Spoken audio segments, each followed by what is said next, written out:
Let's take a peek at what's happening in the garden. So we've been under a major heat wave that has been making gardening super difficult.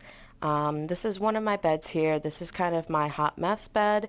I do have some things that are growing well. However, I have had to replant and rearrange. So hopefully I can get this bed how I envisioned. We have some green onions and tomatoes that are growing there. I have this empty space that I'm going to fill with some more peppers, I think. I have some more tomatoes. Here is some okra that is growing nicely. Then I have some watermelon.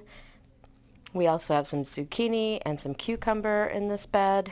Now this bed was filled with gladiolus flowers in the background. However, none of them bloomed nicely. I also planted a ton of pole beans. However, the squirrels came and ate them.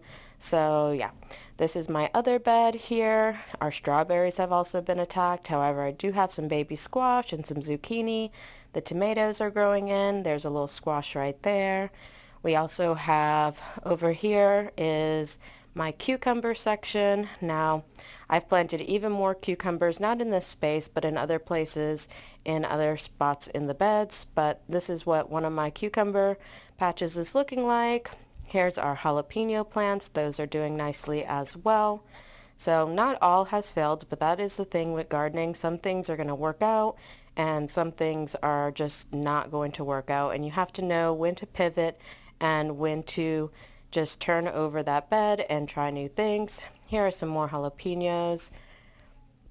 Jalapenos are one of my favorite plants to grow because they do give you a large harvest. Here is a tomato patch that I have planted. These are doing pretty well as well. I have to go through and trim up any of these excess leaves along with any of the leaves that are damaged. And that's going to allow me to create better ventilation and try to get under control any leaf diseases that I have going on in this bed here. I also have to do the same thing with those cucumbers. I pulled out those squash there that I had growing in this spot here. They just were struggling. They got squash bugs. However, we do have a butternut squash that is growing there, and I planted some more of those along the edge. Here we have some zucchini that is growing along next to our corn.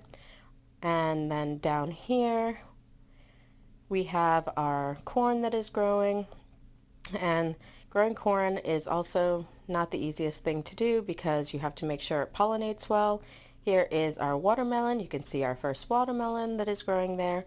So like I said, some things are going good and some things are a bit of a struggle, but we'll keep going and I'll keep showing you how I'm trying to grow a lot of food for my backyard.